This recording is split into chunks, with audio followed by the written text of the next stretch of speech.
Hey everyone, welcome back to the shop. Let's get back to work on the Fokker D.VII.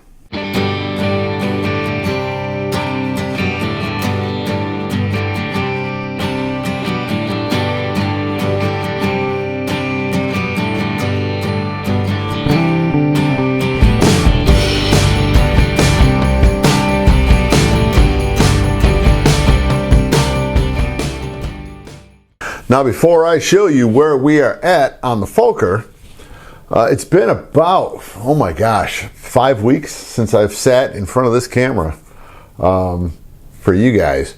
The problem I had was just I had a whole lot of stuff going on, private life stuff. Number one, decided to break my middle toe on the left foot, which 2 weeks into it, it was starting to feel pretty good. And I smacked it again. So right now we're at week 3 after the second break on the same toe, and it's starting to feel pretty good. So I'm just paying much more careful attention to where I'm walking, especially in the house in the dark.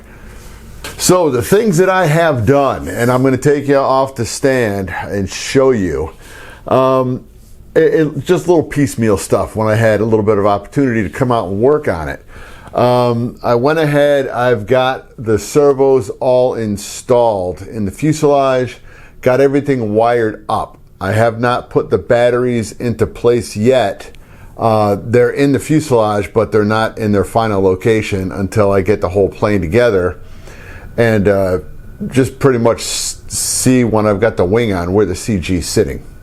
Now with the exhaust manifold, I think I've called it the exhaust pipe, the little thingy that comes off the muffler, or excuse me, off the engine. But it is an exhaust manifold. It's an exhaust pipe. It's what it is.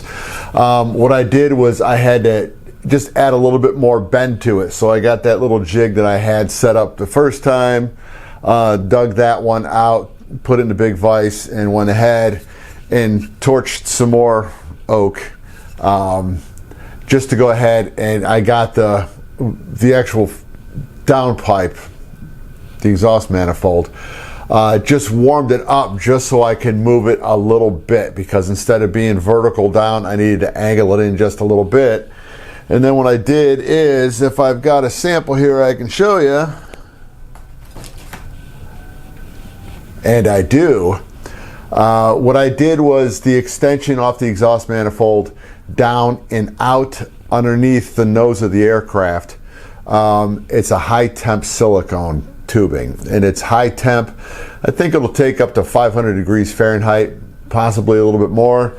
I don't know if you can see it on the Piper Cub. I don't know if you can see the exhaust on it down there. Hopefully, if not, I'll bring it by and show you. Same stuff I used on that. And so what we're working with on that one, 2-stroke, so it's a little bit cooler. 4-stroke, a little hotter. So we're going to see how well this stuff takes the heat coming off of that. But that thing I put together probably, I don't know, 2012, 2013. So it's more than 10 years old. And well over 1,000 flights, probably closer to 1,500. Same tube with no after effects. It just turns a dark brown color just from, you know, for that one, the oil. So we'll see how well this is going to go ahead and weather, because hopefully it's going to look closer to that one and less clean. Now what I did do is on all of my, it's not receiver, I guess you're going to call it receiver packs, as well as this is going to be for the ignition. I went ahead and there you go, you can see it. I took some old twisted, they're like JR servos, the servo leads, went ahead and just soldered it into position. Now the reason why I did what I did instead of using an extension, okay, it was called bad planning on my part when I ordered these things. Yes, they really weren't made for, it was a supply, but it was not made for a receiver. And that was my bad. Now for me to go ahead and send these things back, because it was from Hobby King, it was going to cost me more than just going ahead and just soldering into position some new ones. So these are soldered in proper length, so everything on this is going to be good to go. Like I said, 2 are already in the fuselage, and that's going to be for the ignition. So before I get you guys off the stand, I'm going to go ahead, clean that bench off, so that way it's a little bit lower and easier for me to give you guys a little walk around to show you what I've done. Now, before I show you guys the whole setup on the inside with the switching for the radio, and hopefully you'll be able to see it for the ignition, how it's set up inside the cockpit. This is the controls on the tail. So there we got elevator, up, down, so we know that that's functioning properly. And I have different rates on this as well. So typically that's going to be just taxiing on the ground, high rate in the air, and normal rate in the air. So equal up, equal down, and we'll see how well that's going to work when we're in flight. Now, with the ailerons, with the up and down movement on it, I caught a whole lot of grief on this because when you saw how I had set up the ailerons, it was full throw up, full throw down. On all my planes, even the Piper Cub, I'm not going to redirect the camera, that's sitting off to your right hand side on the wall, it's full up about half down. And I'm probably going to start pretty close to that on this one. I may go full up a third down.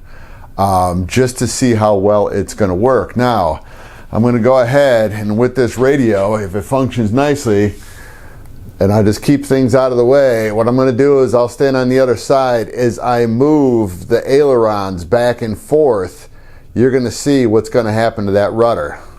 So let's go ahead, ailerons back and forth. I automatically program in left and right throw with the ailerons, and so what that's going to do, that's going to induce less yaw in the plane when you're using the ailerons. So I can do that manually with my fingers, but on all my planes, I program some in, and then if all of a sudden I need to throw more in, I can do that with my left hand. So I will show you the wings in action when the whole plane, in about 2 days, I'll have it outside because it's another day off. And it's going to be probably pretty close to 50 degrees and sunny out. So I'll get this thing out in the driveway, set up on a bench if it's not too windy, and we'll go through the whole motions on how well you're going to see how the controls are set up and how they're going to interact with each other. Don't know if you guys are going to be able to see this because the camera's not doing it justice. If you can see it where it looks kind of blue coming through here, but then on the tail it doesn't, I'm kicking around the idea of coming in and shooting another coat of yellow on the tops. Because I may end up, I can't do it on the wing. The wings are going to stay the way they are. I just don't know how well it's going to translate if I shoot the tail and the tail's a little more yellow, and then to have the wings have this look the same as this. So, but we're going to take a look at it when it's outside in the sun, because it will look differently in the sun as well. This is just because we're pretty much indoors. Now, with the switching on the inside, if you've been following the build for the past 20 years or however long I've been working on this thing, I've got everything set up. It is canted in this way a little bit. It's okay. So this is the radio. So that's radio on, radio off. And the way I always do my radio is that on always points down. And it's just less chance if you happen to bump something. It's easier to bump something down than to lift it up. And the same thing on the ignition too. If you can see, hopefully right about in there somewhere. Same thing. Down is on. Sorry about that. Out is on. In is off. So when it comes time to test this, and it's going to hopefully be in the next video, where we're going to have it outside and we're going to have it all running. Now with the receiver, we're missing something, and hopefully it's somewhat in focus. What it is, because it's an actual wound antenna, the antenna itself winds around this in a circle coming up, then it's got about a 1-inch piece sticking out. This will still work. but this has for years has just been my test receiver, just so that way I can make sure everything is all set up. Now what I've got for this one is I can come over. In this one, the case is broken. It's been used for many years, and sorry about that. And the plane had an incident where I had the radio itself give up the ghost. So this is just broken. It can still work. I can pop this antenna off and put it on that 7 channel. But what I'm going to do is this is going to be put in that receiver. And what I'm going to do, because I really need a 9 channel or a 10 channel in this one. So what I'm going to do is I'm going to go ahead and take that one out and put that in the Piper Cub. Because what I've got in the Piper Cub is a 9 channel. And that will work out much better with this unit. Because what I had to do is I had to sister in a servo and a battery on the receiver. Let me see if I can pull this thing out so you can see it.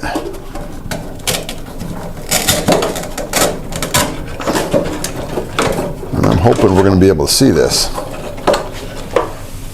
Alright, what I had to do is, and I don't know how well we can see it, I had to come in, and for one of the aileron servos, I had to come in through a little teeny Y.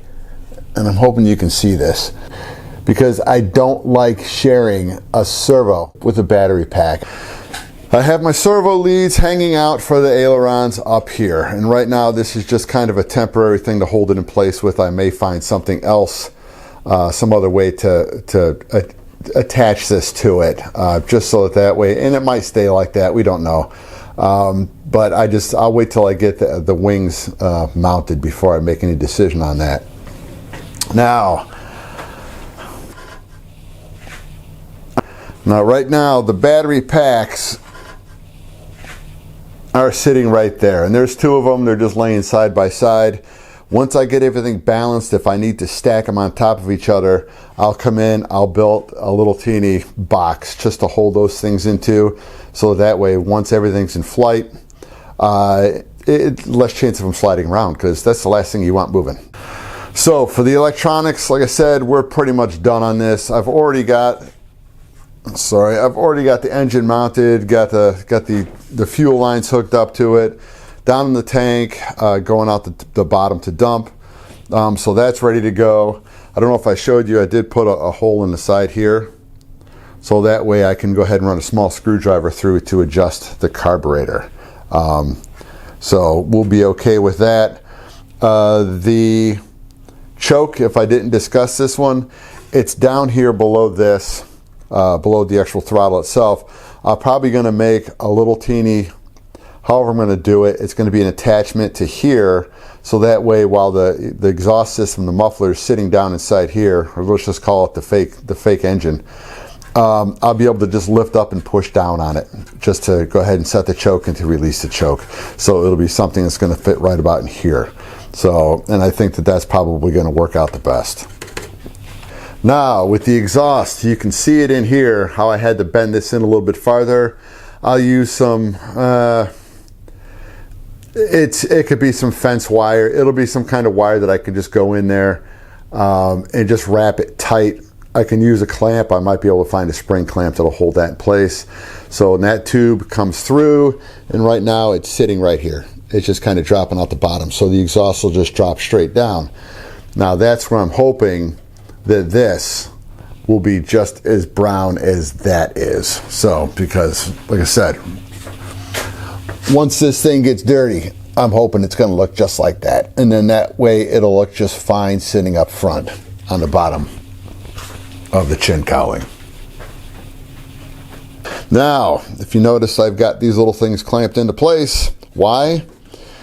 Because this actually rolled off. I bumped the back side of the plane, rolled off, broke the solder joint, so I just got to go ahead and heat those up, resolder those. So the question is, do I fix this? Probably not. I think I'm just going to probably come in, either leave it exactly the way it is, or come in and touch it up with a little bit of red paint, and we're just going to be part of the weathering. So this is just going to make it look like it's been used before it's even been used. And that was my screw up. Should have had these things out here locked down from day one. All right, I was gonna take everything outside, and the weather, of course, is being highly disagreeable. Welcome to Chicago. So I figured I'd just get this set up, and it takes me a little while because you can see the garage isn't, it's not in that great it's in quite the disarray. And it just goes to show you how that wing is not really gonna wanna go out that door. So, yeah, so anyway, here we go. This is with everything set up. So, and everything is at high rate, so it's just going to give you guys, because you're at a certain distance away, it's just so you can see a little bit better view on how everything is set up. The wings, I got the inner plane struts in, the cabane struts not mounted up, or the rear cabane, that's not even in there. So right now it's just kind of resting there. So everything is hooked up, and let's just go ahead and show you. There's the tail. You already saw the tail. That's full throw on that, full throw on the rudder. Now the ailerons are on full throw. Hopefully you'll be able to see this nicely enough. If we pay attention to the left side right now, this is full up on the left, and there's full down on the left. So you can see there's a big difference. Right now it's set at 50% down. I can go ahead and lower that, but we'll see how this is going to go ahead and take care of itself in the first flight. So ailerons, everything is set up, and you can see how the tail is programmed in to go ahead and help with the yaw. So everything should be very good to go. Let me go ahead and break this thing down, and then we'll have a little sit down chat. So I'll see you in a couple seconds. So the things I have left to get this thing finished pretty much is just make the Spandaus, the machine guns, which I still have not found anybody that's put those together. A buddy of mine put them together years ago. I mean, we're talking probably 30 plus years ago. And he said they are interesting. So I'll just go ahead and I've got like 3 or 4, I think two full sets of those Spandaus. So I'm just going to go ahead, set up on the bench, and just start building. And I might bring you guys in on that, and I may not. If the first one comes out nice, I may just go ahead and record the second one, just so that way anybody else somewhere on down the road who's watching this build will know how to do it themselves. So hopefully, if I can get this done in the next couple days, and then give me 2 weeks to get the engine fired up and everything set up with the initial break-in, she should be ready to fly. My goal was to get it up in the air hopefully by the end of April. All right, now that you guys know what I got done over the past 5 weeks, and yes, that was a long 5 weeks for you and myself. The plane will be ready to go outside and get fired up. So, if you guys can wait about another 2 weeks, I'll see you guys next time back in the shop.